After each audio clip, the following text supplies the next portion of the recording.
नमस्कार दोस्तों, कैसे हैं आप सब? आज इस वीडियो में हम बात करेंगे प्रोबेबिलिटी के उस सवाल के बारे में जो एसएससी में पूछे गए थे 2023 सीजीएल मेंस में। काफ़ी हार्ड कंसीडर किए जा रहे थे।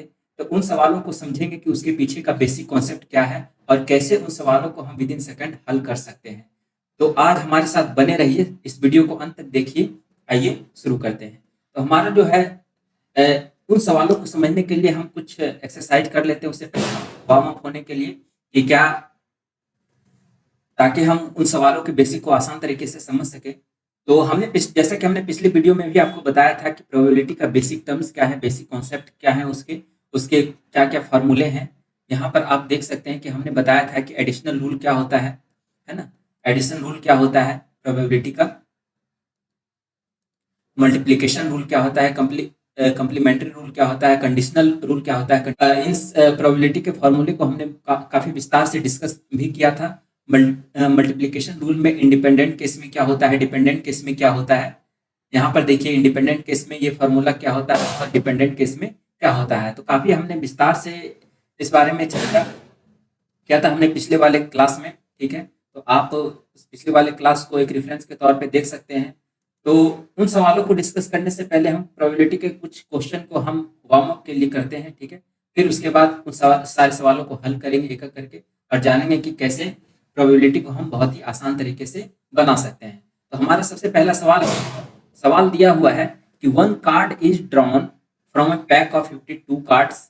ठीक है, what is the probability that the card drawn is either A red card और ए किंग। ठीक है, इस क्वेश्चन को आप समझिए। पहले इस क्वेश्चन में दिया हुआ है कि 52 कार्ड है ना, एक ताश का पत्ता है उसमें, ताश का गड्डी है उसमें 52 कार्ड होते हैं। तो 52 कार्ड में एक कार्ड को हमको निकाला जाता है और उसकी क्या संभावना है कि वो लाल कार्ड हो या फिर वो किंग हो। तो हमने आपको पिछले वीडियो में भी बताया था कि जब भी कोई इवेंट और से जुड़ा हुआ हो या फिर एंड से जुड़ा हुआ हो तो उस केस में हम क्या करते हैं।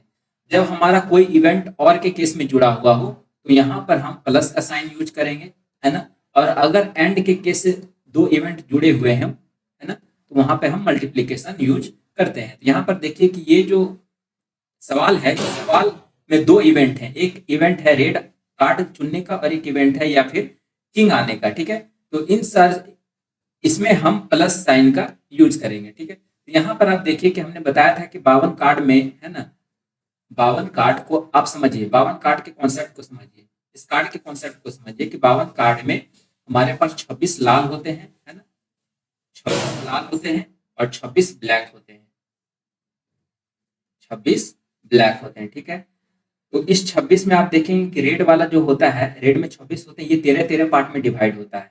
ये 13, ये भी 13। ठीक है, और 26 ये जो ब्लैक है वो भी 13-13 पार्ट में डिवाइड होता है। ये भी 13 और ये भी 13। अब इस 13 में क्या होता है कि इस 13 में एक डायमंड होता है। इस 13 के, है ना, पत्तों में ये डायमंड का पत्ता होता है। ठीक है, एक हमारा होता है हार्ट का, है ना, जिसको कि हम लोग लाल पान बोलते हैं। ये रेड कलर में होता है, ये दोनों रेड कलर में होते हैं। ठीक है, अब यहाँ पे होता है एक स्पैड, है ना, काला पान, और ये होता है हमारा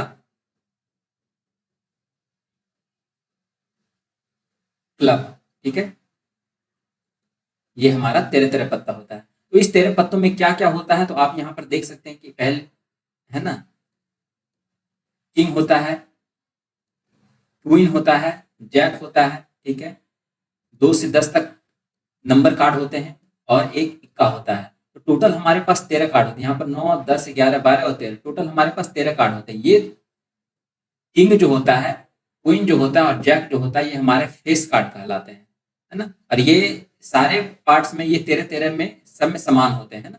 ये सारे, ये जो है पत्ते समान रूप से बटे होते हैं। तो यहाँ पर आप देखिए कि हमारे पास टोटल रेड कार्ड चुनना है या फिर किंग चुनना है।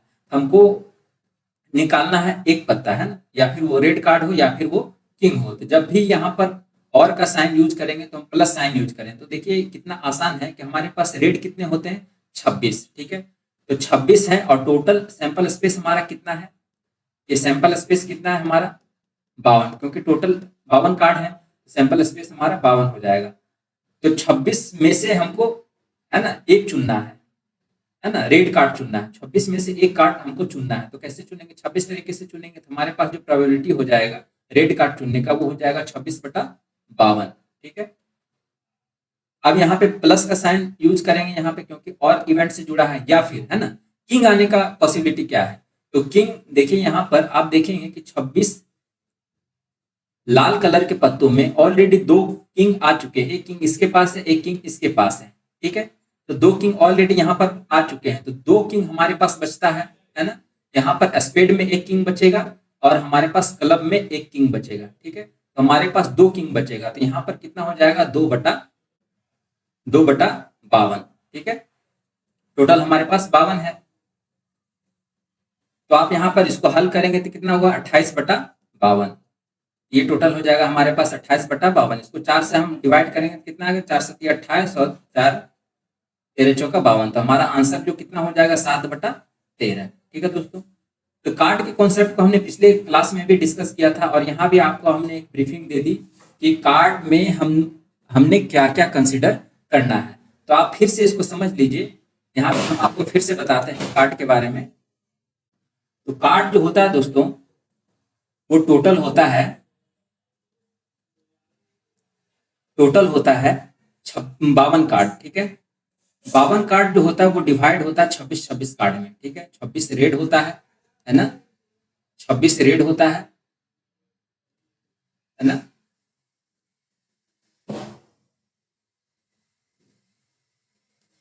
और 26 ब्लैक होता है। आप देखेंगे यहाँ पर कि ये रेड जो है 26 है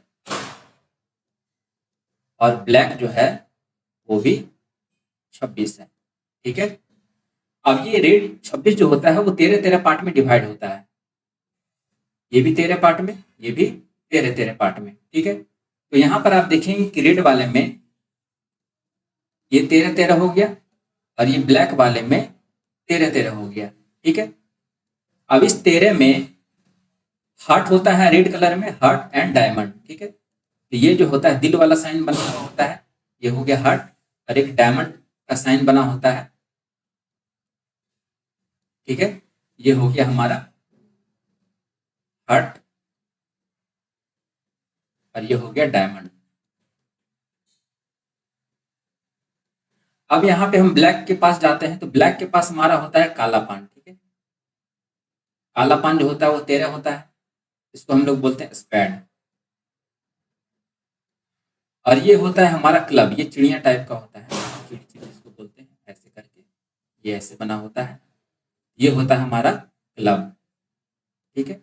ये 13 पार्ट में डिवाइड होता है। अब यहाँ पर देखेंगे कि जो हार्ट होता है, हार्ट में क्या क्या होता है, इक्का होता है, के होता है, किंग क्वीन और जैक गुलाम जिसको बोलते हैं, 2 से 10 नंबर कार्ड होते हैं, ठीक है। तो टोटल हमारे कितना हो गया 13, 1 2 3 4 और ये टोटल 2 से 10 9 कार्ड है ना। ये हो गया हमारे पास 13, टोटल 13 कार्ड है। सेम सिमिलर होता है यहाँ भी, ए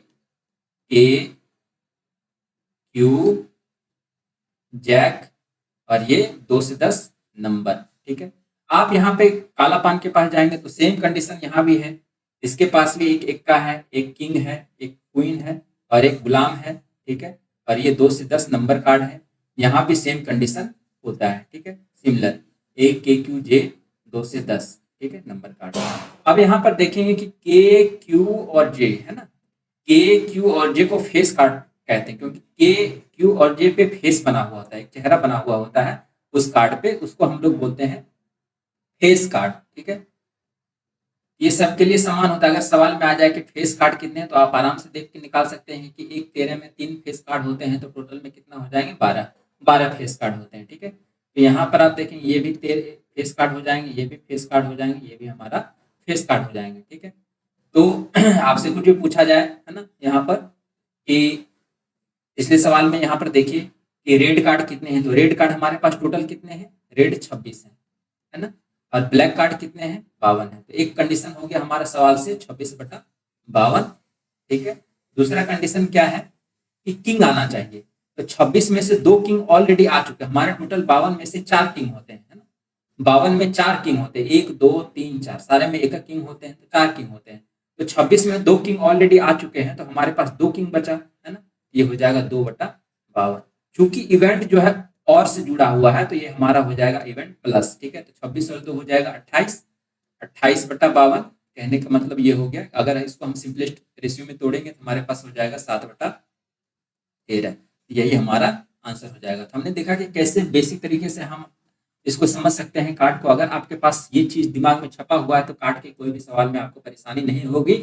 सिर्फ और सिर्फ आपको ध्यान रखना है कि प्रोबेबिलिटी के फॉर्मूले को हम कैसे इस्तेमाल कर सकते हैं और कॉम्बिनेशन के फॉर्मूले को हम यहाँ पर कैसे इस्तेमाल कर सकते हैं। तो चलिए अगले सवाल की तरफ बढ़ते हैं वार्म अप के लिए। एक अगला सवाल दिया हुआ है कि एक बास्केट में 6 ब्लू है, ठीक है।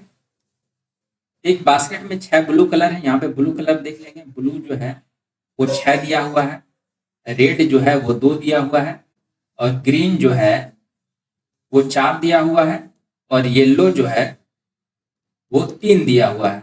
अगर 4 बॉल को पिकअप करते हैं, पिकअप करते हैं यानी कि चुनते हैं एट रैंडम, यानी है ना कि एक रैंडम में चुनते हैं, what is the probability that 2 are red and 2 are green, ठीक है। यहाँ पे हमको 4 बॉल चुनना है। 4 बॉल में हमको चुनना है कि 2 रेड होने चाहिए और 2 जो है ग्रीन होने चाहिए। तो आप यहाँ पे देखेंगे, यहाँ पे हम कॉम्बिनेशन का फॉर्मूला इस्तेमाल करेंगे, ठीक है। तो कॉम्बिनेशन क्या होता है?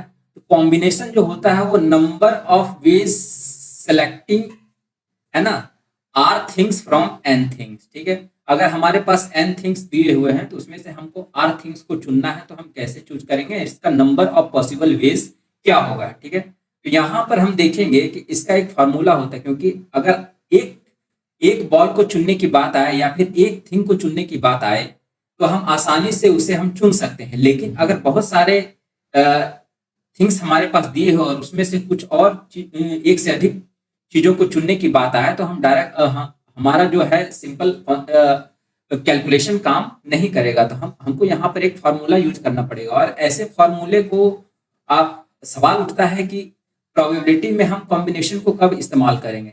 तो ये देखिए, ये प्रैक्टिस की चीज है। अगर आप प्रैक्टिस करते हैं तो आपको खुद को खुद समझ में आने लगेगा कि कॉम्बिनेशन के फॉर्मूले को हम कहाँ पर इस्तेमाल करेंगे। ये थोड़ा बिट प्रैक्टिस के जरिए आप इसको समझ सकते हैं, ठीक है। तो यहाँ पर दिया हुआ है कि प्रोबेबिलिटी, है ना, 4 बॉल को चुनना है, तो हमारे पास सैंपल स्पेस कितना होगा? सैंपल स्पेस जो होगा वो कितना होगा? हमको चुनना है 4 बॉल, और टोटल हमारे पास बॉल कितने हैं? 6, 2 8, 4 12, 3 15। तो टोटल हमारे पास बॉल है 15। तो 15 में से हमको 4 बॉल चुनना है। हमने बताया कि कॉम्बिनेशन, ये सी का मतलब हो गया कॉम्बिनेशन, और हमारे पास एन थिंग्स दिए हुए हैं, 15 बॉल है ना, और आर थिंग्स मतलब चुनना है, एन सी आर, यानी कि एन थिंग्स में से आर थिंग्स को चुनना है। तो नंबर ऑफ वेज चुनने का क्या होगा? नंबर ऑफ वेज सेलेक्टिंग क्या होगा? तो हमारे पास नंबर ऑफ वेज कितना बनेगा? इसका एक फार्मूला होता है, वो फार्मूला होता है n factorial divided by r factorial into n minus r factorial, ठीक है। फैक्टोरियल को तो आप भली भांति जानते ही होंगे, ठीक है। फैक्टोरियल का मतलब होता है कि कोई, अगर हमारे पास 5 फैक्टोरियल दिया हुआ है तो इस इंटीजर फॉर्म में 1 तक गुना करके रखेंगे, है ना। 5 फैक्टोरियल का मतलब हो गया कि 1 गुना 2 गुना 3 गुना 4 गुना 5, ये मल्टीप्लीकेशन हो गया अप टू 5 इंटीजर तक, है ना। वो पॉजिटिव इंटीजर लेना है, नेगेटिव वैल्यू नहीं होता है। तो यहाँ पर आप देखेंगे, और यहाँ पर एक चीज और भी याद रखेंगे कि 0 फैक्टोरियल का मतलब होता है वो 1, और 1 फैक्टोरियल का मतलब भी होता है 1, ठीक है। 0 फैक्टोरियल, ये याद रखेंगे फॉर्मूला कि 0 फैक्टोरियल जो होता है वो 1 होता है। अगर आपके कैलकुलेशन में 0 फैक्टोरियल आ रहा है तो आप उसको 1 लेके कंसीडर करेंगे, ना कि 0, क्योंकि 0 जो है फैक्टोरियल में कंसीडर नहीं किया जाता है, वो सिर्फ पॉजिटिव इंटीजर के लिए यूज करते हैं, ठीक है। तो यहाँ पर आप देखेंगे कि हमारा जो नंबर ऑफ ये सैंपल स्पेस कितना हो जाएगा। तो सैंपल स्पेस जो होगा, 15 में से हम 4 बॉल को चुनेंगे तो हम कितने तरीके से चुन सकते हैं। तो यहाँ पर हम फॉर्मूला लगाएंगे 15C4 का। तो यहाँ पे हम लिखेंगे 15 factorial divided by r factorial, यानी कि 4 फैक्टोरियल इंटू 15 में से 4 गया 11 फैक्टोरियल, ठीक है। अब इसको सॉल्व करेंगे, ये हो जाएगा 15 गुना 14 गुना 13 गुना 12 गुना 11, ठीक है। 11 फैक्टोरियल, है ना। इसको हम लिख सकते हैं 11 फैक्टोरियल, यानी कि इसको हम घटते क्रम में 1 तक ले जाएंगे, ठीक है। डिवाइडेड बाय 4 फैक्टोरियल, 4 फैक्टोरियल को लिख सकते हैं 4 गुना 3 गुना 2 गुना 1, फिर गुना 11 फैक्टोरियल को 11 ही रहने देंगे, क्योंकि हमने इस कैलकुलेशन को सिंपल बनाने के लिए 11 फैक्टोरियल को यहाँ पर रखा। अब चूंकि 11 फैक्टोरियल कैंसिल आउट हो जाएंगे, ठीक है यहाँ पर, तो हम यहाँ पे इसको सॉल्व करेंगे तो हमारे पास क्या आंसर आएगा, ये 3 पचे 15 कट जाएगा, कटम कुटी कर देंगे यहाँ पर, ये 2 चौका 12 हो जाएगा, और ये 2 सती 14, 2 दूनी 4, और ये हो जाएगा 2 तिहाई 6, ठीक है। तो आप देखेंगे कि 21 गुना 21 गुना 5 हो जाएगा 105, और गुना ये हो जाएगा 13, तो हम कितना रखेंगे यहाँ पे, 13 पचे 65, और ये हो जाएगा हमारे पास 13, ठीक है। तो हमारे पास सैंपल स्पेस निकल गया 1365, ठीक है। तो ये तो हमारा सैंपल स्पेस होगा। अब चुनना है, हमारे पास 2 इवेंट हैं जिसमें कि 2 बॉल रेड होने चाहिए, और यहाँ पर जो है इवेंट जो है एंड से जुड़ा हुआ है, ध्यान रखिए। तो हमने जो बताया था कि जब भी कोई 2 इवेंट एंड से जुड़े हुए हों तो हम वहां पर मल्टीप्लीकेशन साइन का यूज करेंगे, ठीक है। तो यहाँ पर मल्टीप्लीकेशन साइन का यूज करेंगे 2 इवेंट में। तो हमारे पास 2 रेड हैं, तो 2 रेड को चुनने की प्रोबेबिलिटी क्या होगी, तो 2 रेड है तो हम 2 रेड बॉल में से ही 2 रेड चुनेंगे, तो हम कितने तरीके से चुन सकते हैं, ठीक है। तो हम कितने तरीके से चुन सकते हैं, यानी कि 2 में से 2 हमको चुनना है, ठीक है। अब यहाँ पर एंड से जुड़ा हुआ है, तो यहाँ पर हम मल्टीप्लीकेशन साइन यूज करेंगे। अब यहाँ पे 2 ग्रीन है, तो 2 ग्रीन कितने ग्रीन में से चुनेंगे, क्योंकि ग्रीन में से ही चुनने की प्रोबेबिलिटी हमको पता चलेगी, है ना। तो 4 में से हमको 2 चुनना है, तो 4 में से हमको 2 चुनने का प्रोबेबिलिटी निकालना है, ठीक है। तो आप यहाँ पर हम इसको सॉल्व करके दिखाते हैं कि कैसे हम इसको लिख सकते हैं, ठीक है। तो यहाँ पर फॉर्मूला लगाएंगे n बटा r factorial into n minus r factorial, यहाँ पे n है 2 फैक्टोरियल डिवाइडेड बाय 2 माइनस 2, यहाँ पे हो जाएगा 0 फैक्टोरियल, ठीक है, इंटू r फैक्टोरियल 2 फैक्टोरियल, ठीक है। ये 2 फैक्टोरियल कट जाएगा, यहाँ पे 0 फैक्टोरियल बचा। तो अभी हमने आपको बताया कि 0 फैक्टोरियल का मान हमेशा 1 लेना है, ठीक है। तो यहाँ पर ये हो जाएगा 1, ठीक है। अब 4 में से 2 को चुनना है, तो क्या लिखेंगे, 4 फैक्टोरियल, यानी कि 4 गुना 3 गुना 2 फैक्टोरियल डिवाइडेड बाय नीचे भी 2 फैक्टोरियल होगा, 4 में से 2 फैक्टोरियल नीचे हो जाएंगे, ये 2 फैक्टोरियल कट जाएगा, ये 2 दूनी 4, तो ये हो गया 6, यानी कि हमारे पास जो इवेंट आ गया टोटल प्रोबेबिलिटी का, है ना, यहाँ पे जो इवेंट आ गया total number of ways selecting का कितना आ गया, 1 गुना 6, तो ये हो जाएगा हमारे पास टोटल 6। तो प्रोबेबिलिटी के परिभाषा के अनुसार क्या होता है, प्रोबेबिलिटी का डेफिनेशन क्या होता है, प्रोबेबिलिटी का मतलब होता है कि number of favourable outcome divided by total number of outcome. तो हमारे पास आप देखेंगे कि टोटल नंबर ऑफ आउटकम कितना दिया हुआ है, तो टोटल नंबर ऑफ आउटकम यहाँ पे हमने दिखाया कि total number of possible outcome sample space निकाल के दिखाया, वो आया हमारे पास 1365। तो जब हम इसको डिवाइड करेंगे, है ना, total number of favourable outcome है ना, कितना है 6, और divided by total number of possible outcome कितना है 1365, ठीक है।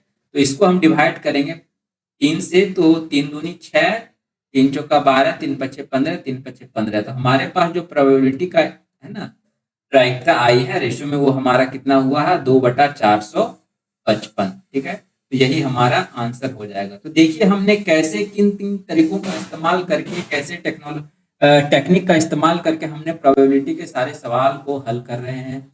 तो आप भी ऐसे सवालों को आसान बना सकते हैं, अगर आपके पास इंटरेस्ट है तो आप थोड़े प्रैक्टिस के जरिए आप इसको इस टॉपिक को अपने कंट्रोल में ले सकते हैं। तो चलिए अगले सवाल की तरफ बढ़ते हैं। तो अगला सवाल हमारा क्या है, सवाल दिया हुआ है कि there are 15 boys and 10 girls. 3 students are selected at random. The probability that the selected students are 2 boys and 1 girl. ठीक है दोस्तों, तो यहाँ पर आप देखिए कि अभी हमने आपको बताया कि जब भी n चीजों में से 8 चीजों को चुनना है तो वहां पे हम कॉम्बिनेशन का इस्तेमाल करें। हालांकि हम नेक्स्ट वाले वीडियो में परम्यूटेशन एंड कॉम्बिनेशन चैप्टर को समझाएंगे बहुत ही आसान तरीके से, ठीक है। लेकिन अभी आप इतना जान लीजिए कि हमको प्रोबेबिलिटी में मतलब है कि नंबर ऑफ वेज सेलेक्टिंग, हमारे पास टोटल नंबर ऑफ वेज कितना आया या total number of possible outcome कितना है, हमको इससे सिर्फ मतलब है, ठीक है।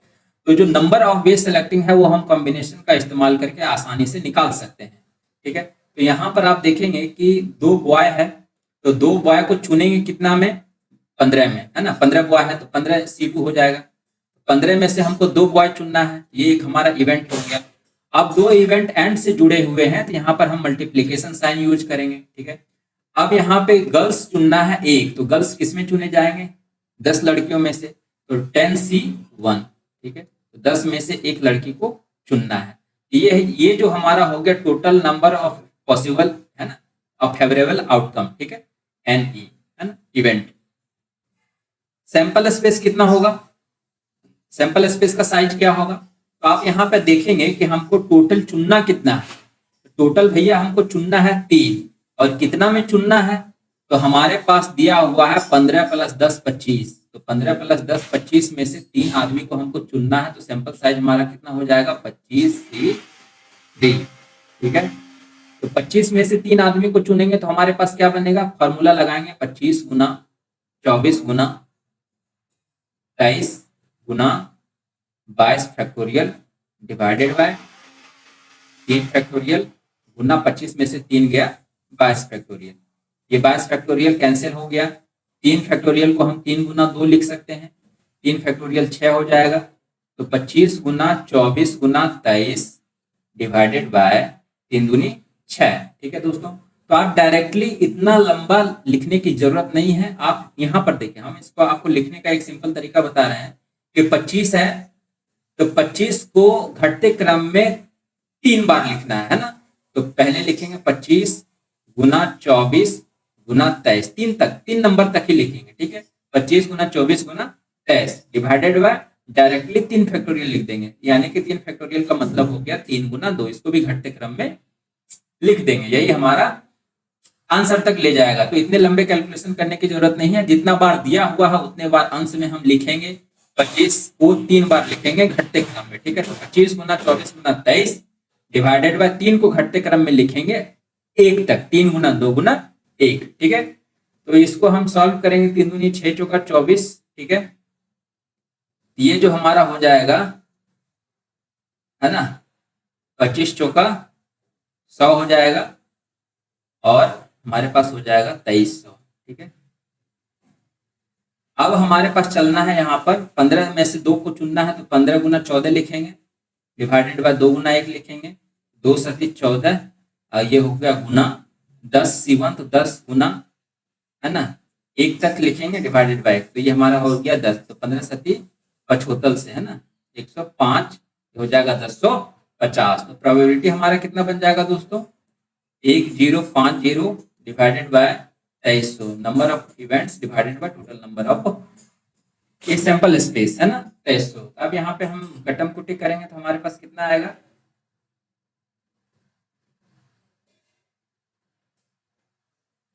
21 से काटेंगे दोस्तों, कितना आएगा? नहीं, 1 0 1 0 कट गया।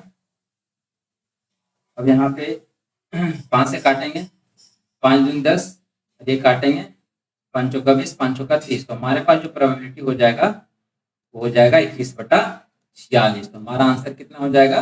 21/46। चलिए अगले सवाल की तरफ बढ़ते हैं। ये कुछ वार्म अप सवाल है दोस्तों, उसके बाद हम आपको कंप्लीट बताएंगे एसएससी वाले सवाल, ठीक है। यहाँ पर देखिए कि 4 रेड बॉल दिए हुए हैं। रेड बॉल है हमारे पास कितना? 4।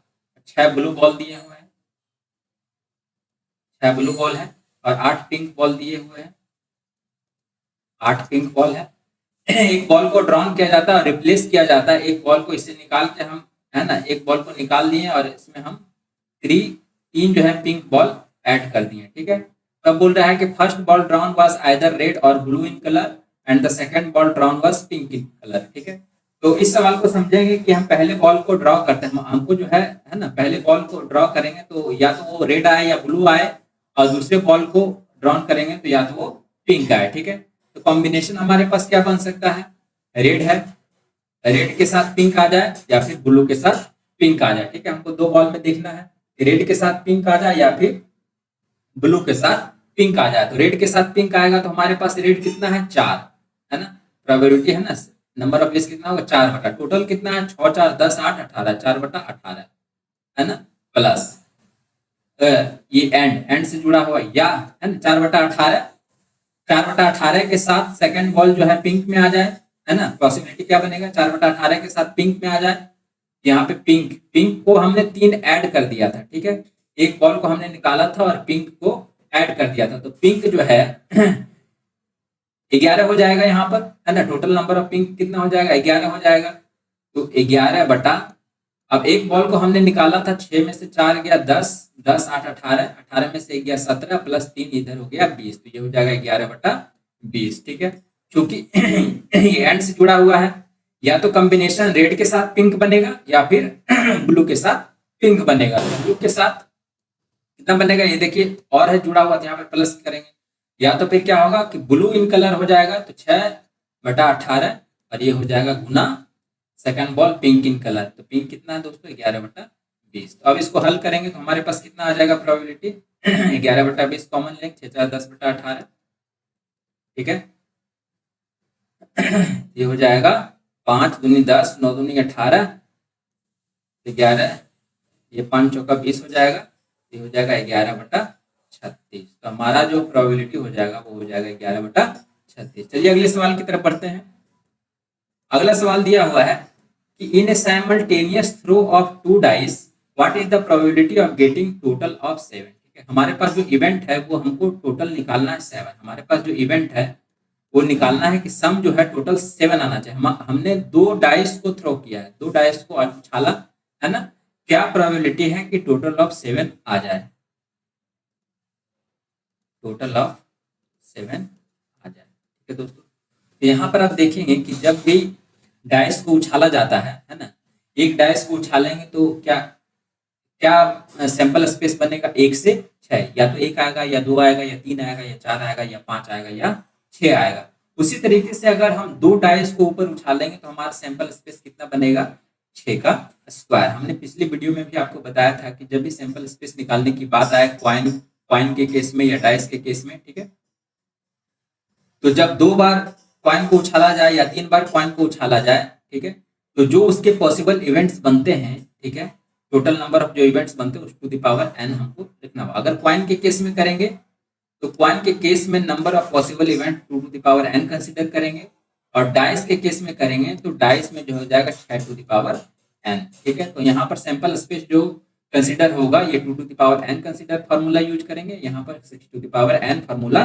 यूज करेंगे। तो यहाँ पर हम देखेंगे कि इसका सैंपल स्पेस कितना है, क्योंकि हमने 2 डाइस को यूज किया है, तो 2 डाइस में सैंपल स्पेस हमारा कितना बनेगा, 6 to the power 2, 2 times use करेंगे तो 6 पर पावर 2 रखेंगे तो हमारे पास सैंपल स्पेस कितना आ जाएगा, 36 आ जाएगा। ठीक है, तो आप यहाँ पर देखेंगे कि probability of getting a total of 7, तो 7 किस किस केस में आएगा, है ना, या तो पहले में 1 आए, है ना, यहाँ पर हम पॉसिबिलिटी लिखते हैं कि पॉसिबिलिटी क्या है 7 आने की टोटल, या तो पहले में 1 आए और दूसरे में 6 आए, ये एक पॉसिबिलिटी है, या फिर दूसरे में पहले में 6 आए दूसरे में 1 आए, है ना, या फिर हो सकता है पहले में 5 आए, पहले में 2 आए दूसरे में 5 आए, या फिर हो सकता है कि पहले में 5 आए दूसरे में 2 आए, या फिर हो सकता है कि पहले में 3 आए दूसरे में 4 आए, या हो सकता है कि पहले में 4 आए दूसरे में 3 आए। ठीक है, या फिर और क्या क्या पॉसिबिलिटी बन सकते हैं, यहाँ पर टोटल 6 पॉसिबिलिटी हमारे पास बनेंगे। ठीक है, ये 2 6, तो हमारे पास जो प्रोबेबिलिटी हो जाएगा दोस्तों, ये प्रोबेबिलिटी का फॉर्मूला क्या है, NE divided by NS, event divided by sample space, है ना। तो इवेंट हमारे पास कितना है, टोटल 6 इवेंट है, 6 डिवाइडेड बाय सैंपल स्पेस कितना है, 36, ये दोनों को भाग देंगे तो हमारे पास कितना बन जाएगा, 1/6। देखा हमने किस तरीके से प्रोबेबिलिटी को आसान बना दिया, ये सारे सवालों को हमने काफी आसान बना दिया। चलिए अगले सवाल की तरफ बढ़ते हैं। अगला सवाल दिया हुआ है कि there are 8 balls in a bag, out of them 6 are red in color, 4 are green in color and 8 are blue in color. If Vishal picks 3 balls randomly from the bag, then what will be the probability that all the 3 balls are not of the same color? ठीक है, तो ये अब हमने अभी तक जो बात किया था वो प्रोबेबिलिटी को निकालने की थी, है ना, कि प्रोबेबिलिटी डायरेक्टली पूछा गया कि इसकी प्रोबेबिलिटी क्या होगी। अब यहाँ पे पूछा गया है कि बॉल सेम कलर की नहीं हो, इसकी प्रोबेबिलिटी क्या है। यहाँ पर निगेटिव टर्म यूज किया गया कि not of the same colour. ठीक है, तो यहाँ पर आप देखेंगे कि हमको चुनना कितना है, 3 बॉल्स को चुनना है। तभी हमने आपको बताया कि जब भी n थिंग्स में से r थिंग्स को चुनना है तो हम कॉम्बिनेशन का इस्तेमाल करेंगे। यहाँ पर हम कॉम्बिनेशन का इस्तेमाल करेंगे। तो कैसे करेंगे, यहाँ पर देखिए 3 बॉल्स को चुनना है, तो सैंपल स्पेस कितना हो जाएगा, टोटल बॉल्स कितने हैं 18 तो 18 में से हमको 3 बॉल चुनना है, ठीक है। तो 18 में से 3 बॉल चुनेंगे तो इसका क्या लिखेंगे, 18 गुना 17 गुना 16 डिवाइडेड बाय 3 गुना 2 गुना 1, ठीक है। अब इसको हल करेंगे, 3 6 का 18, 2 8 16, ये हो जाएगा 17 गुना 48, ठीक है। अब इसको सॉल्व करेंगे, 17 8 36 से, ठीक है। 17 8 36 से हो जाएगा, हाथ में बच गया 13, 17 चौका 68 और 13 कितना हो जाएगा 816, ठीक है। ये टोटल हमारा सैंपल स्पेस कितना हो जाएगा 816। अब यहाँ पर देखेंगे कि सबसे पहले हम निकालेंगे कि 3 बॉल्स सेम इन कलर निकल जाए, ठीक है। 3 बॉल्स सेम इन कलर कैसे निकालेंगे, तो 3 बॉल्स कितने तरीके से आ सकता है ना।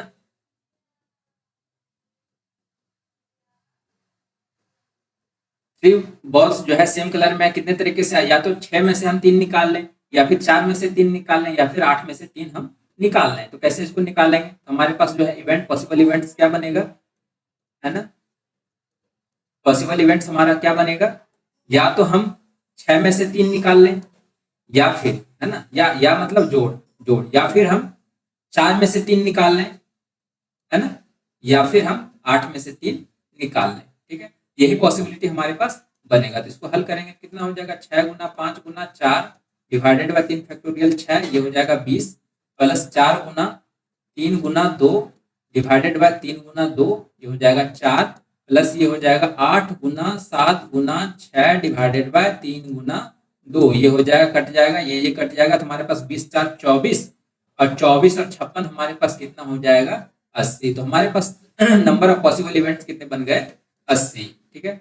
तो हम प्रोबेबिलिटी के फॉर्मूले के अनुसार एनी डिवाइडेड बाय एनएस करेंगे, तो ये हो जाएगा 80 बटा 816, ठीक है दोस्तों। तो यहाँ पर हम देखेंगे कि हमारे पास जो आंसर कितना आएगा, सॉरी, यहाँ पर हमसे पूछा गया रेड इन कलर होना चाहिए, इसको हम हल करेंगे 80 बटा 816, है ना, not of the same colour, इसको हल करेंगे 40 और ये हल करेंगे कितना हो जाएगा, 2 से 2 चौका 8, 200 408, ये हो जाएगा 20 बटा 204, ये हो जाएगा 10, 4 से काट देंगे, 4 5 20 और 4 5 20 5 बटा 51। तो ये हो गया ऑफ द सेम कलर का, ठीक है दोस्तों। तो not of the same colour, है ना, जब हम नॉट इवेंट का, जब इवेंट नहीं होने का प्रोबेबिलिटी निकालते हैं तो कैसे निकालते हैं, हमने आपको बताया था कि जब भी इवेंट हो, है ना, पी ए होने का प्लस नहीं होने का, ए नॉट ए, है ना, ये दोनों का जोड़ 1 होता है ना। टोटल प्रोबेबिलिटी जो है लाई करती है 0 से 1 के बीच में, और उस प्रोबेबिलिटी में हमको देखना रहता है कि या तो प्रोबेबिलिटी मतलब कोई भी इवेंट होगा या फिर नहीं होगा। अगर होगा निश्चित रूप से तो 1 होगा, अगर नहीं होगा तो 0 होगा। तो अगर ये दोनों के बीच में ही हमारी प्रोबेबिलिटी लाई करती है, ठीक है। तो यहाँ पर हम देखेंगे कि होने का केस ए, नहीं होने का केस कितना हो जाएगा नॉट ए। तो नॉट ए निकालने के लिए होने का जो केस है उसमें से एक में से हम उसको घटा देंगे तो हमारे पास जो है आंसर निकल कर आ जाएगा। तो हमारे पास यहाँ पर देखिए कि प्रोबेबिलिटी होने का कितना है 5 बटा 51, ठीक है। तो नहीं होने का कितना हो जाएगा, है ना, नहीं होने का हो जाएगा 1 माइनस 5 बटा 51। तो 51 में से 5 जाएगा कितना बनेगा 46 बटा 51, और 46 बटा 51 ये हमारा आंसर हो जाएगा, ठीक है दोस्तों।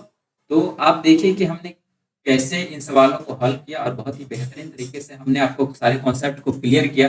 अगर आपको फिर भी कॉन्सेप्ट क्लियर नहीं हो पा रहा है तो हम नेक्स्ट वीडियो में, नेक्स्ट लेक्चर में, नेक्स्ट पार्ट में हम आपको बहुत से सवालों को हल करवाएंगे एसएससी में जो पूछे गए थे सारे सवाल, ठीक है। और उन सवालों को भी हम आपको बेहतरीन तरीके से समझाएंगे ताकि आपको जो प्रोबेबिलिटी एक चुटकी का काम लगेगा कि कैसे हम प्रोबेबिलिटी को, है ना, कंट्रोल कर सकते हैं एग्जाम में, ठीक है।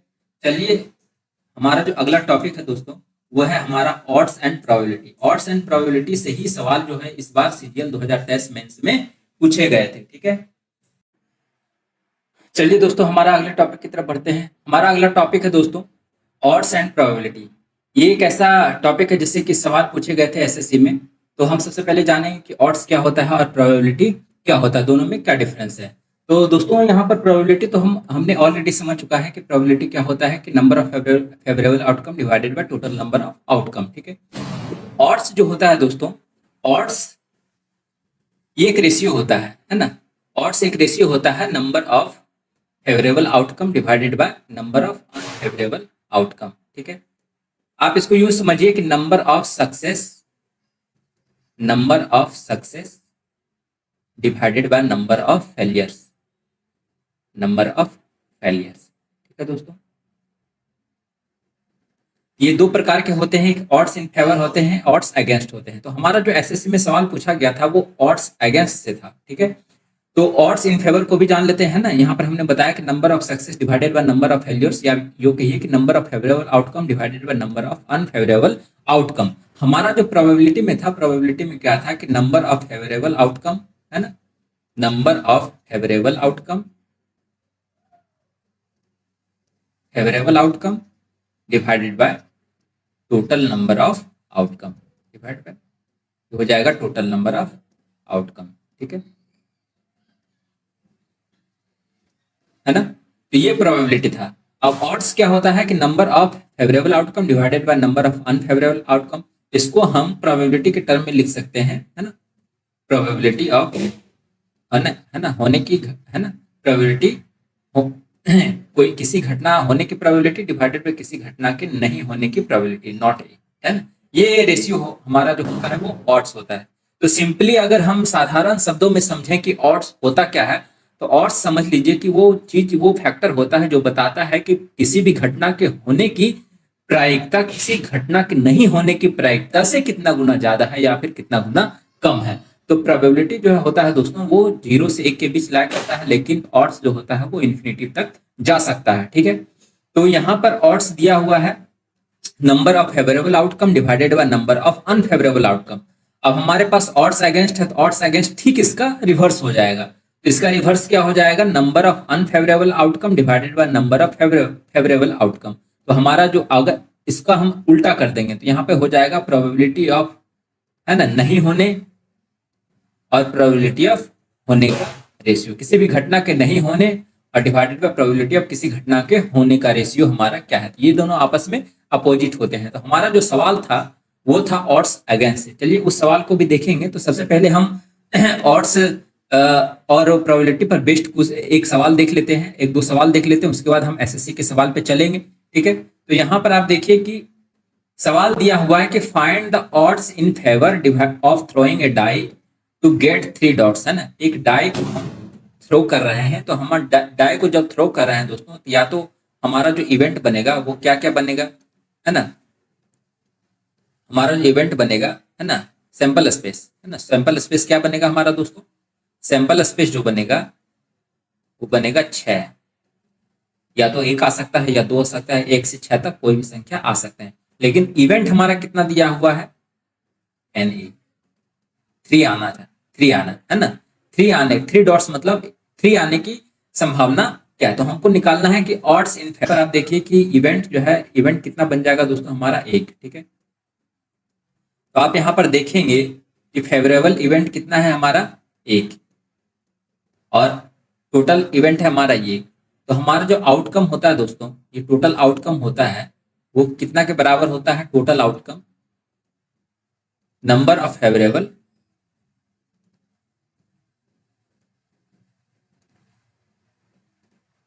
Divided by plus number of unfavourable, ठीक है, नंबर ऑफ अनफेवरेबल।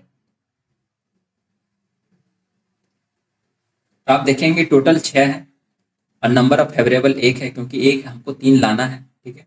और नंबर ऑफ अनफेवरेबल हमको पता चल जाएगा, नंबर ऑफ अनफेवरेबल। तो कितना हो जाएगा दोस्तों, ये हमारा नंबर ऑफ अनफेवरेबल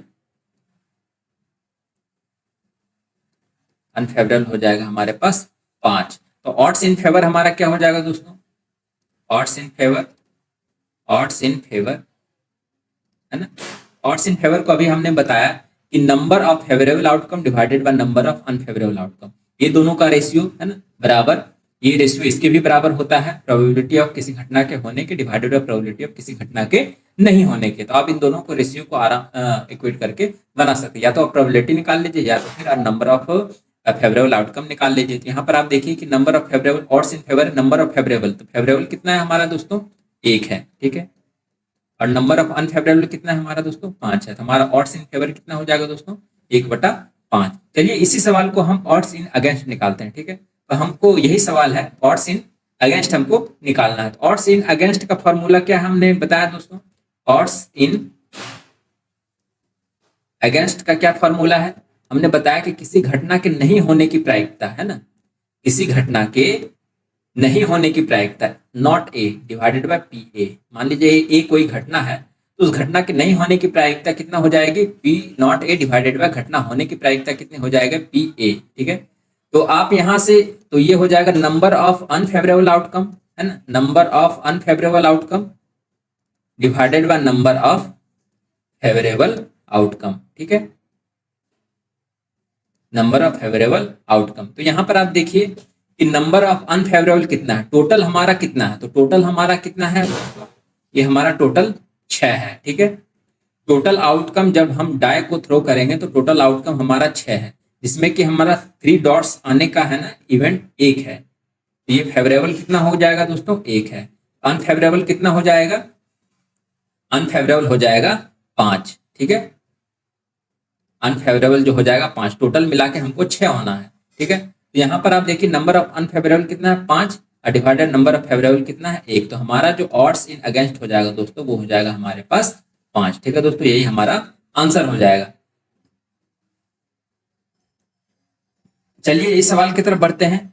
एक सवाल और है दोस्तों, ये सवाल दिया हुआ है कि odds in favour of x solving a problem are 4 to 3 and odds against y solving the same problem are 2 to 6, ठीक है। तो आप यहाँ पर देखिए कि ऑड्स इन फेवर जो है सॉल्विंग ए प्रॉब्लम 4 to 3 दिया हुआ है। तो ऑड्स इन फेवर से हम क्या देखेंगे, ऑड्स इन फेवर का रेशियो दिया हुआ है 4/3, यानी कि ये फेवरेबल दिया हुआ है और ये अनफेवरेबल दिया हुआ है, ठीक है। और तो टोटल कितना हो जाएगा दोस्तों हमारे पास 7, ठीक है, 4 और 3। तो और ऑड्स इन अगेंस्ट का रेशियो कितना दिया हुआ है दोस्तों, ऑड्स इन अगेंस्ट का रेशियो कितना दिया हुआ है, ये दिया हुआ है 2/6, यानी कि फेवरेबल कितना है 2 और अनफेवरेबल कितना है 6। तो यहाँ टोटल कितना हो जाएगा दोस्तों, ये हो जाएगा 8। अब हमसे सवाल पूछा है कि x solving the problem, probability हमको निकालना है ना, ऑड्स दिया हुआ है, हमको प्रोबेबिलिटी निकालना है। तो देखिए ये सवाल से आप ऑड्स को प्रोबेबिलिटी में कन्वर्ट कर सकते हैं या फिर प्रोबेबिलिटी को ऑड्स में आप कन्वर्ट कर सकते हैं, ठीक है। तो यहाँ पर देखिए कि x solving the problem, probability निकालना है कि एक्स सॉल्विंग द प्रॉब्लम क्या होगा। तो एक्स सॉल्विंग का प्रोबेबिलिटी कितना हो जाएगा दोस्तों, नंबर ऑफ प्रोबेबिलिटी का फॉर्मूला होता है number of favourable outcome divided by total number of outcome. तो नंबर ऑफ फेवरेबल कितना है दोस्तों, यहाँ पर देखिए प्रोबेबिलिटी में 4 है ना। इन फेवर में आप देखिए एक्स वाले में ये एक्स वाला है और ये वाई वाला है, ठीक है। तो आप देखिए कि एक्स में फेवरेबल कितना है दोस्तों, 4 है, टोटल कितना है 7। तो इसका जो प्रोबेबिलिटी हो जाएगा 4/7। उसी तरह से प्रोबेबिलिटी ऑफ वाई निकालेंगे सॉल्विंग द प्रॉब्लम। तो सॉल्विंग द प्रॉब्लम में वाई में देखेंगे कि फेवरेबल कितना है, तो यहाँ पर सॉरी ये हो जाएगा दोस्तों नंबर ऑफ अनफेवरेबल पहला हो जाएगा और नंबर ऑफ फेवरेबल नीचे रहेगा, ठीक है ना। अनफेवरेबल पहले हो जाएगा, फेवरेबल नीचे रहेगा। तो फेवरेबल यहाँ पर कितना है दोस्तों 6 और डिवाइडेड बाय टोटल कितना है दोस्तों हमारा 8। तो ये हो जाएगा सिंपलेस्ट रेशियो में 3/4। तो हमने कितनी आसानी से ऑड्स को प्रोबेबिलिटी में कन्वर्ट किया और हम प्रोबेबिलिटी को ऑड्स में भी कन्वर्ट कर सकते हैं, ठीक है। तो बेसिकली ऑड्स क्या होता है दोस्तों, एक रेशियो होता है किसी घटना के होने के, सक्सेस के या फिर फेल्योर के, है ना।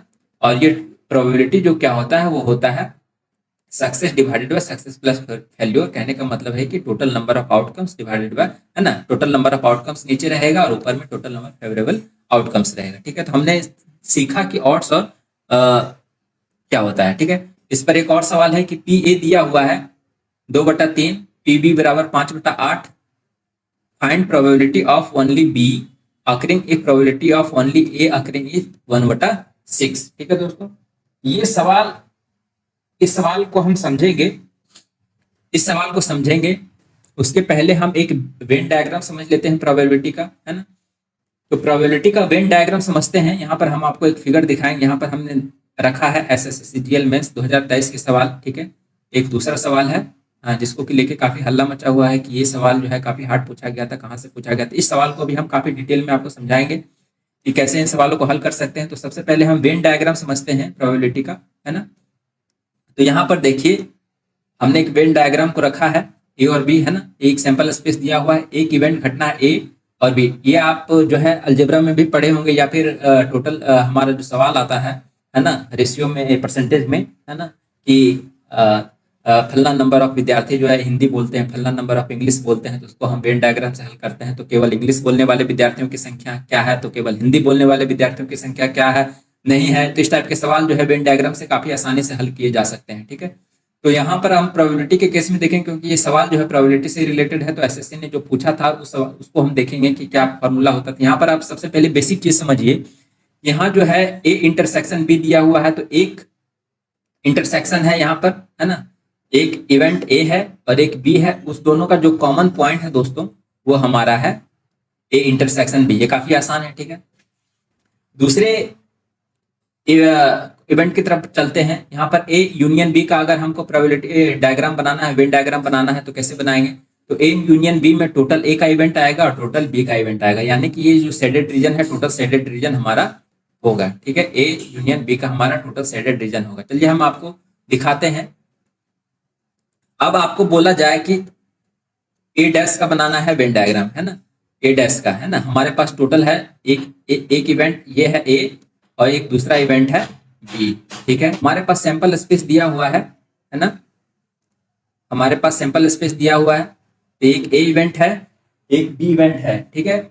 तो यहाँ पर आप देखेंगे कि नॉट ए, यहाँ पर दिया हुआ है डैश, ठीक है। ए को छोड़ के बाकी सारे पोर्शन को हमको देखना पड़ेगा, बाकी सारे पोर्शन को हमको सेट करना पड़ेगा, ठीक है। तो यहाँ पर हम देखेंगे तो ए को छोड़ के हम बाकी सारे पोर्शन को सेट कर देंगे, तो ये हमारा वेन डायग्राम हो जाएगा ए डैश का, ठीक है। ये आप समझिए, है ना। ए डैश मतलब कि ए को छोड़ के बाकी सारे पोर्शन को सेट करना है, ठीक है। अगर हमसे पूछा जाए बी डैश से, तो बी को छोड़ के बाकी सारे पोर्शन को हमको सेट करना पड़ेगा, ठीक है, छायांकित करना पड़ेगा, ठीक है। तो चलिए इधर देखते हैं। अगर हमसे पूछा जाए ए यूनियन बी, हमने देख लिया, ए इंटरसेक्शन बी जो दोनों का कॉमन पॉइंट है, ठीक है, दोनों कॉमन का जो दोनों का शेडेड रीजन है कॉमन, वो रखेंगे। आपसे अगर पूछा जाए कि ए डैश इंटरसेक्शन बी का हमको बनाना है वेन डायग्राम, तो कैसे बनाएंगे। तो सबसे पहले हम क्या करेंगे, ए डैश रखेंगे और बी, ठीक है। ये दो इवेंट हमारे पास दिए हुए हैं। ए को छोड़ के जो होगा वो ए डैश होगा, बी को छोड़ के बी डैश होगा। तो यहाँ पर देखेंगे ए डैश है ना, A dash intersection B dash, यानी कि ए डैश और बी में जो कॉमन पॉइंट है वो हमको सेट करना है, ठीक है। तो ए डैश हमारा कितना हो जाएगा, ये टोटल ए हो जाएगा दोस्तों, ठीक है। ए को छोड़ के हमको रखना है, ठीक है। अब इंटरसेक्शन है ना, इंटरसेक्शन है हमारा, है ना। तो इंटरसेक्शन है तो इंटरसेक्शन बी वाला भी लेना है, ठीक है। तो अब यहां पर देखेंगे ये सारा पोर्शन हो गया दोस्तों ए डैश वाला, है ना। अब हम दूसरा रखेंगे, ये ए डैश वाला हो गया। अब इंटरसेक्शन बी है, ठीक है।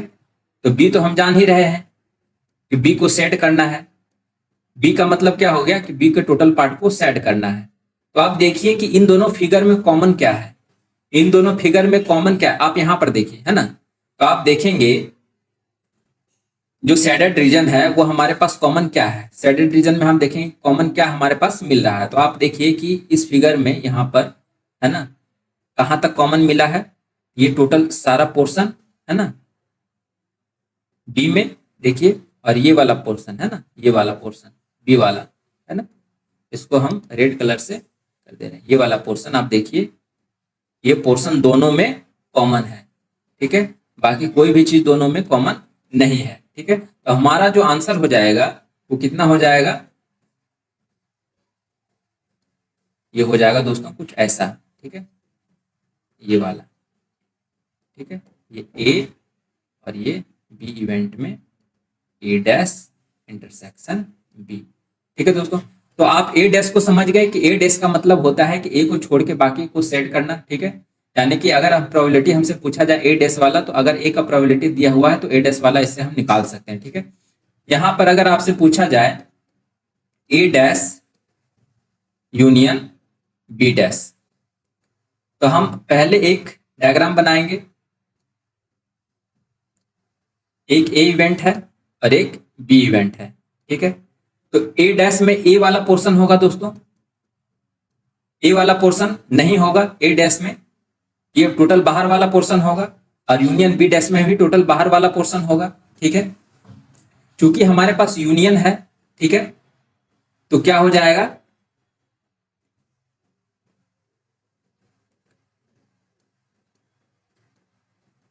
ये ए डैश वाला पोर्शन है दोस्तों, और बी डैश वाला पोर्शन क्या है, ये टोटल। ठीक है, ये टोटल का टोटल दोस्तों ये सेट हो जाएगा, है ना। इसको छायांकित हमको करना पड़ेगा। पहले ए पर देखिए, है ना, ए डैश वाला में देखिए हमने बताया था, ए डैश वाला में ए को छोड़ के बाकी को सेट करना है, बी डैश वाला में सिर्फ बी को छोड़ के बाकी को सेट करना है। अगर हम दोनों को कंबाइन करेंगे, तो दोनों को कंबाइन करेंगे दोस्तों, तो हमारे पास जो टोटल सेटेड पोर्शन हो जाएगा, है ना, बीच वाला, ये बीच वाला हमारे पास बच जाएगा। ठीक है, बाकी सारे रीजन जो है सेटेड हो जाएंगे। तो ये वाला जो हो जाएगा हमारा क्या बन जाएगा, ये देखिए यहाँ पर देखिए, ये वाला पोर्शन क्या है, बीच वाला पोर्शन वो ए इंटरसेक्शन बी है। ठीक है, ये ए इंटरसेक्शन बी, ये दोनों का जो कॉमन है, लेकिन ये कॉमन सेटेड नहीं है, खाली है। तो ये खाली है, तो सेटेड पोर्शन कौन सा है, इसके बाहर वाला पार्ट है। इसके बाहर वाला पार्ट का मतलब है कि ए इंटरसेक्शन बी का डैश। ठीक है दोस्तों, ये हमारा फॉर्मूला निकल गया, A dash union B dash equal to A intersection B dash. ठीक है, हम समझ सकते हैं कि आपको थोड़े समझने में कठिनाई हो रही होगी, तो आप इसको थोड़ा प्रैक्टिस के जरिए आप इसको आसानी से समझ सकते हैं। अगर आपको वेन डायग्राम बनाने के लिए दे दिया जाए, तो आप जो है वेन डायग्राम आसानी से बना सकते हैं, बशर्ते कि आपको थोड़ा सा नॉलेज हो, बेसिक। ठीक है, अगर हमारे पास दिया हुआ हो ए डैश इंटरसेक्शन बी डैश, ठीक है, तो दोस्तों पहले हम दो इवेंट बनाएंगे, एक ए है और एक बी है ना। तो ए डैश वाला रखेंगे, ए डैश वाला कौन सा होगा, ये ए के सारे बाहर वाला पार्ट, है ना, ए को छोड़ के बाकी सारा बाहर वाला रखेंगे। ठीक है, फिर इंटरसेक्शन अब बनाएंगे बी डैश वाला पार्ट। तो बी डैश वाला पार्ट कितना हो जाएगा, ये ए है ये बी है, तो बी डैश वाला पार्ट कितना हो जाएगा, यानी बी को छोड़ के बाकी सारा को सेट करेंगे, है ना। फिर हमारे पास दिया हुआ है इंटरसेक्शन। इंटरसेक्शन का मतलब हो गया कि दोनों में जो कॉमन पार्ट है सेटेड वाला, वो चीज हमको लिखना है। तो आप यहाँ पर देखिए कि सेटेड वाला पार्ट हमारे पास कौन सा है। देखिए दोस्तों कि हमारे पास जो है कॉमन पार्ट हमारे पास कौन कौन सा मिल रहा है, दोनों में सेटेड रीजन कौन कौन सा कॉमन है। तो आप देखेंगे कि ये वाला पोर्शन है ना, ये बाहर वाला पोर्शन जो है सारा का सारा कॉमन है। ठीक है, ये वाला पोर्शन यहाँ पे खाली है लेकिन यहाँ पे भरा हुआ, यहाँ पर खाली है लेकिन यहाँ पे भरा हुआ है, तो दोनों में ये दोनों वाला पोर्शन कॉमन नहीं है। तो हमारे पास कॉमन क्या है, तो ये दोनों को छोड़ के बाकी सारे वाला पोर्शन हमारे पास कॉमन दिया हुआ है। तो हम क्या इसको लिख सकते हैं, इसको हम दोनों को अगर हम कंबाइन करेंगे, ओवरलैप करेंगे, तो ये हमारे पास कौन सा एक नया फिगर बनकर आएगा, हमारे पास बनकर आएगा एक ए इवेंट दिया हुआ है और एक बी इवेंट दिया हुआ है। ये दोनों को छोड़ के बाकी सारे पोर्शन को हम सेडेड करेंगे। ठीक है, ये दोनों पोर्शन को हम छोड़ के बाकी हम सेडेड रीजन कर देंगे।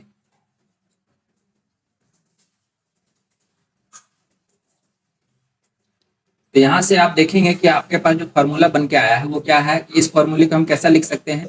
ये जो पोर्शन है दोस्तों, ये एक ए इवेंट दिया हुआ है, एक बी इवेंट दिया हुआ है, ये दोनों पोर्शन टोटल कितना होता है, ए यूनियन बी का।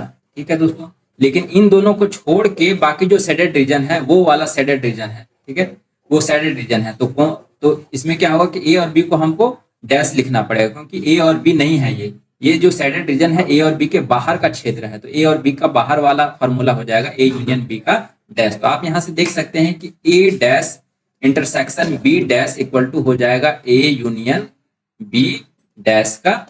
तो हमारा जो सवाल पूछा गया था एसएससी में वो इसी पर बेस्ड था। ठीक है, इसी पर, या फिर हमने जो पिछले अभी बताया। तो ये सारी चीजों को बताने का मतलब है कि आप बेहतर तरीके से समझ पाए कि कैसे इन सवालों को हम हल कर सकते हैं। वेन डायग्राम अगर आपको समझ में आ रहा है तो आप कंप्लीटली उन सवालों को विद इन सेकंड हल कर सकते हैं। यहाँ पर एक और चीज देखिए कि यहाँ पर दिया हुआ है ए डैश इंटरसेक्शन बी का हमने आपको बताया, ए डैश इंटरसेक्शन बी बताया, ए डैश इंटरसेक्शन ए भी बताया आपको। ठीक है, ठीक है। तो आप यहाँ पर देखेंगे ये दोनों फॉर्मूले हमने आपको बता दिए।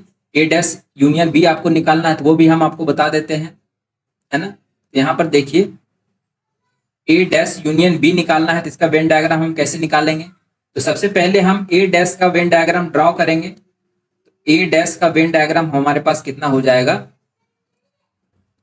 ए को छोड़ के बाकी का पोर्शन हमको सेट करना है। ठीक है, अब यूनियन है और बी है, सिर्फ बी इवेंट दिया हुआ, तो बी मतलब हो गया कि टोटल बी। ठीक है, ये ए हो गया और ये हो गया बी, यानी कि बी वाला ये टोटल रीजन हो गया। तो आप देखिए कि आपके पास जो है इन दोनों में जो शेडेड रीजन है वो तो लेना ही लेना है। जहां जहां भी शेडेड यूनियन का पार्ट है, यूनियन का पार्ट में है कि अगर इसमें है इसमें नहीं है तो दोनों को लेना है। ठीक है, तो यहां पर आप देखिए कि क्या लेना है ना, ए डैश यूनियन बी लेना है। तो ये दोनों को जब ओवरलैप आप कराएंगे तो हमारे पास जो शेडेड रीजन मिलेगा वो कौन सा मिलेगा, तो आप शेडेड रीजन निकाल सकते हैं। यहाँ पर ए ओवरलैप करा दीजिए, जब इसको इस पर चढ़ाएंगे, ठीक है, तो हमारे पास क्या मिलेगा, ये वाला पोर्शन शेडेड है, ये वाला भी पोर्शन शेडेड है। ठीक है, और बाहर वाला पोर्शन भी शेडेड है। ठीक है, बाहर वाला भी पोर्शन हमारे पास शेडेड है। ठीक है, ये ए इवेंट है, ये बी इवेंट है। ठीक है, ये वाला तो आपको आप देखेंगे कि A dash union B dash जो है हमको मिल गया। तो आप फिगर में भी देख लीजिए कि A dash union B dash का क्या बनाया हुआ है, ए डैश यूनियन बी। यहाँ पर देख लीजिए ए डैश यूनियन बी दिया हुआ है, तो ए डैश यूनियन बी को हम क्या करेंगे कि ये वाला जो है पोर्शन हम रखेंगे। ठीक है, तो हमने यहाँ पर भी जो फिगर में ड्रॉ किया वही ड्रॉ हमने किया। तो आप इस तरीके से फिगर को अगर आप समझ पा रहे हैं तो हमारा ये वेन डायग्राम बनाने का मकसद यही है कि आप परसेंटेज वाले सवाल भी आसानी से वेन डायग्राम से हल कर सकते हैं। अगर आपसे पूछा जाए, है ना, कि इतना परसेंट हिंदी बोलते हैं, इतना परसेंट इंग्लिश बोलते हैं, इतना परसेंट दोनों बोलते हैं, तो नहीं बोलने वाले की संख्या क्या है, तो इस टाइप से आप वेन डायग्राम से हल कर सकते हैं। ठीक है, तो ए डैश जो होता है दोस्तों और बी डैश जो होता है वो नहीं वाला केस होता है, और ए और बी होता है होने वाला केस होता है। ठीक है, तो चलिए अब प्रॉब्लम की तरफ बढ़ते हैं। सबसे पहले हम पहला प्रॉब्लम करते हैं इससे।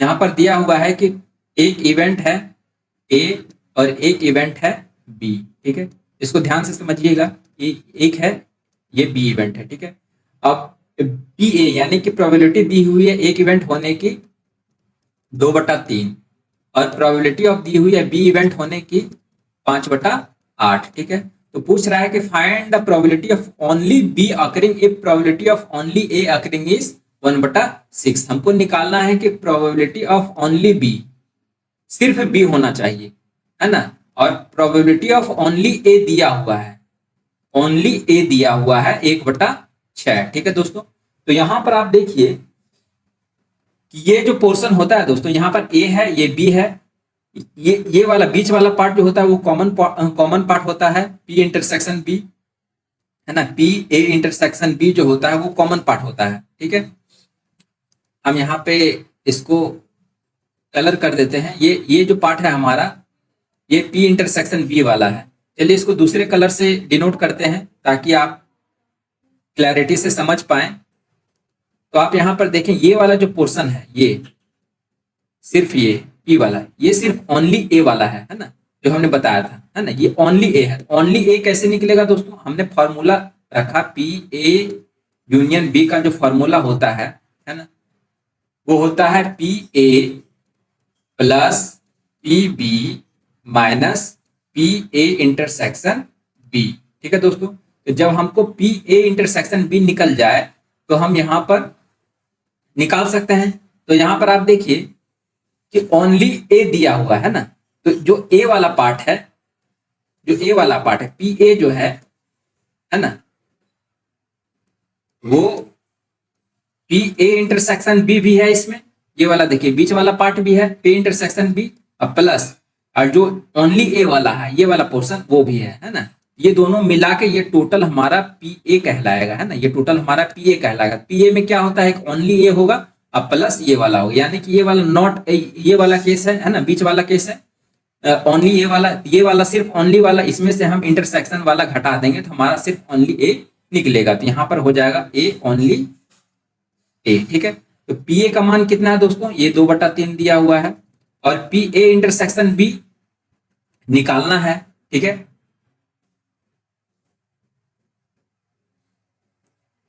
दो बटा तीन, पी ओनली ए दिया हुआ है, पी ओनली ए दिया हुआ है 1/6, ये 1/6 plus P A intersection B, ठीक है। तो अब यहां से पी ए इंटरसेक्शन बी निकल जाएगा, ये हो जाएगा 2/3 माइनस 1/6, 6 दूनी 12 में से 3 गया 9/18 यानी कि 1/2, ठीक है दोस्तों।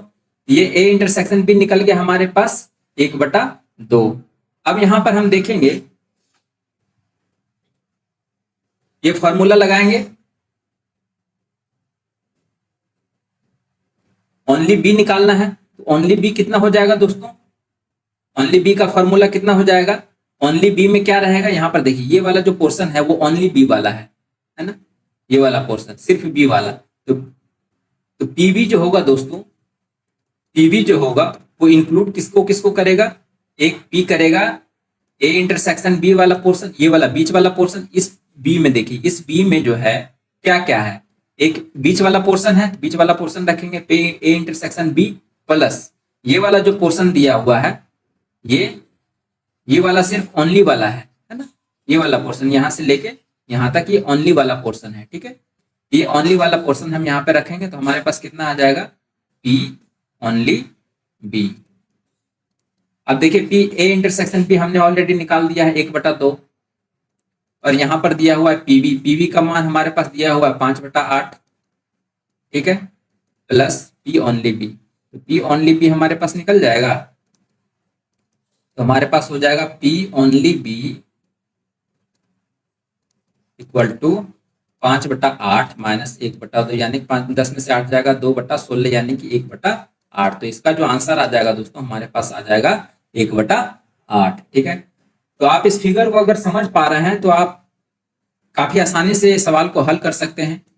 तो ये सवाल जो है एसएससी सीजीएल 2023 मेंस में पूछा गया, काफी रिसेंट वाला सवाल है। तो चलिए इस सवाल को हम देखते हैं।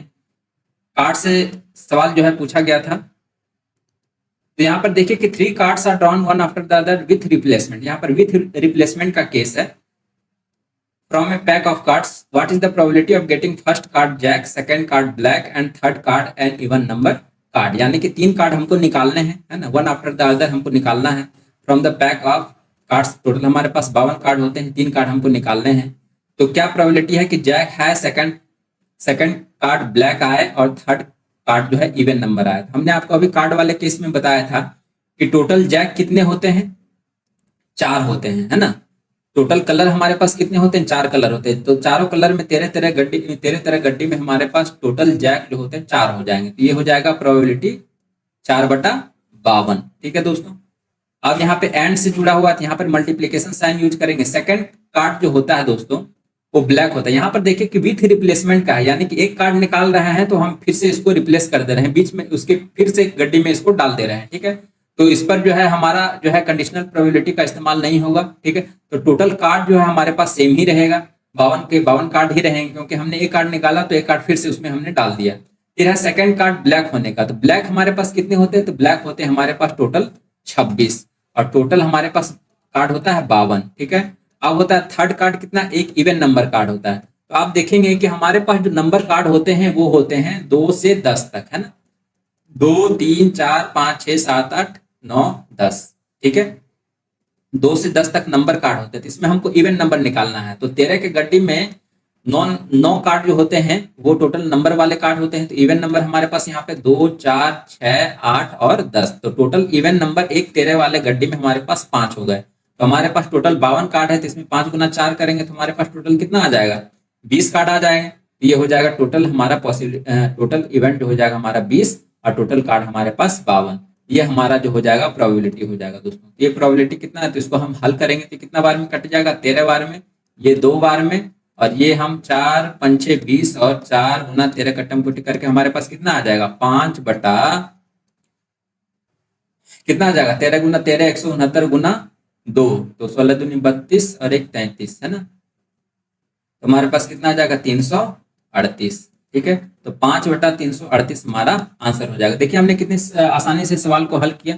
चलिए अगले सवाल की तरफ बढ़ते हैं। अगला सवाल दिया हुआ है कि पी ए यूनियन बी बराबर 5/9 P A intersection union B dash है ना, A dash union B dash equal to 13/27 दिया हुआ और पी ए का मान दिया हुआ 11/18।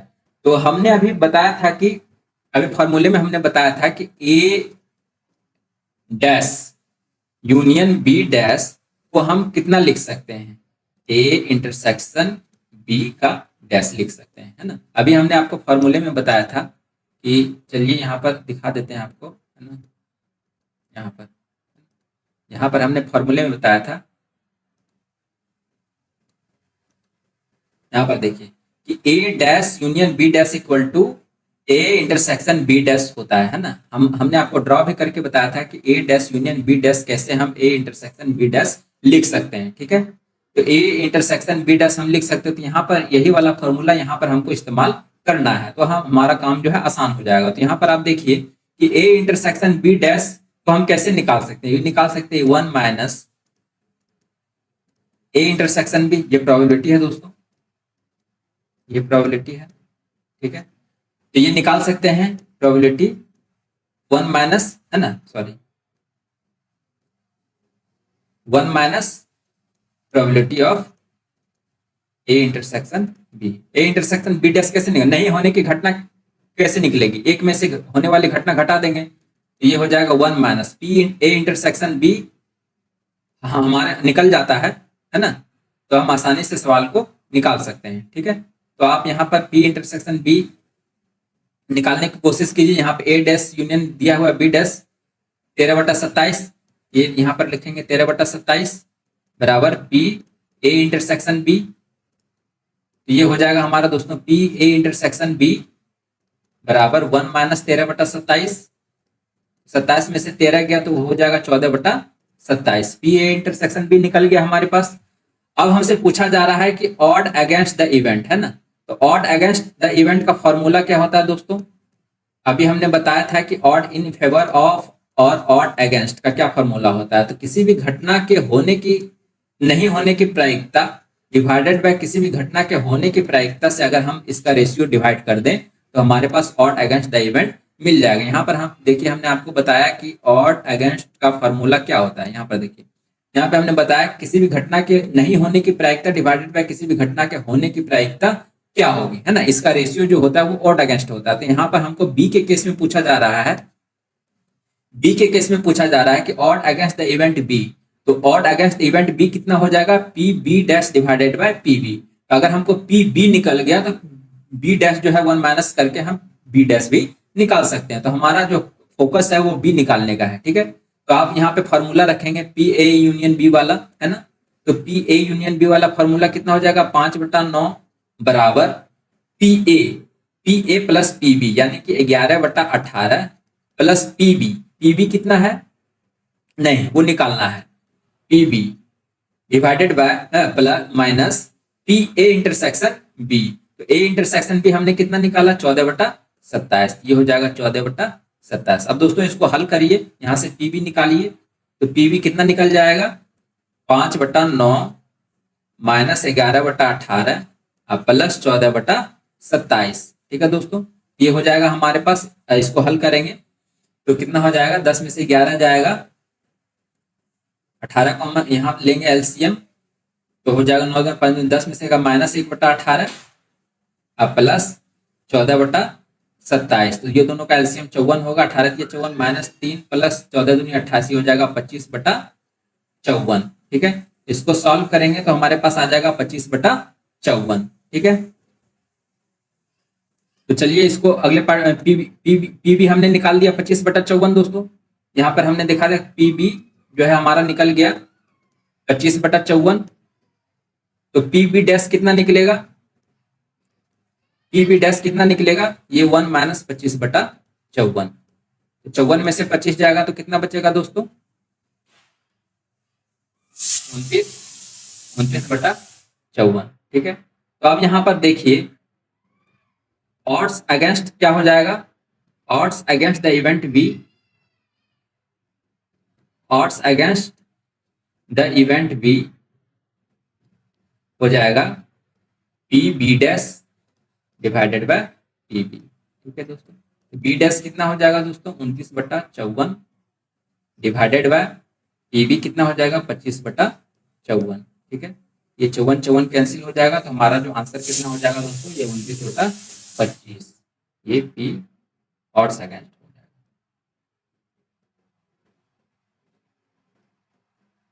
है ना। यही हमारा आंसर हो जाएगा दोस्तों। एसएससी में जो सवाल पूछा गया था वो यही था। ठीक है, तो हमने देखा कि कितनी आसानी से हमने इसको डील किया, लेकिन इसके पीछे का कॉन्सेप्ट है वेन डायग्राम को समझना। अगर आप वेन डायग्राम को समझ रहे हैं और वो फॉर्मूला आपको दिमाग में है, A dash union B dash equal to, A dash union B dash equal to होता है ए इंटरसेक्शन बी का डैश, और ए डैश इंटरसेक्शन बी का डैश होता है, वो होता है ए यूनियन बी का होल डैश, है ना। तो ये इस चीज को इसको याद रखने का तरीका क्या है कि जो भी यहाँ पर साइन दिया हुआ है, यूनियन है या फिर इंटरसेक्शन है, तो आप यहाँ पे जब फॉर्मूला लगाएंगे तो यहाँ पे ठीक इसका उल्टा कर दे। अगर यूनियन है तो इंटरसेक्शन, अगर इंटरसेक्शन है तो यूनियन कर देना है। ठीक है, डैश टोटल यहाँ पर होल में लगाना, ए और बी हमारा सेम रहेगा। ठीक है, तो इस टाइप से आप फॉर्मूले को याद कर सकते हैं। ये एक फॉर्मूला है, इसलिए हमने इस वेन डायग्राम को समझाया। और ओनली ए कैसे निकालना है, ओनली बी कैसे निकालना है, वो क्या होता है, कॉमन क्या होता है ना, ए डैश कैसे निकालना है, बी डैश कैसे निकालना है, वो हमने आपको बताया कि किस तरीके से हम इसको निकाल सकते हैं। तो ठीक है दोस्तों, आज का वीडियो हमारा यहीं तक था। अगर आपको हमारा वीडियो अच्छा लगा हो तो जरूर इस चैनल को सब्सक्राइब करें, लाइक करें। हम इसी तरह के कॉन्सेप्चुअल लेक्चर जो है आपके लिए लाते रहेंगे, और हर सवाल, हर डिफिकल्टी लेवल को हम आसान बनाते रहेंगे। तो हमारे चैनल को जरूर सब्सक्राइब करें, हमें सपोर्ट करने के लिए हमें एक मोटिवेशनल सपोर्ट मिलेगा। ठीक है दोस्तों, जय हिंद, जय भारत।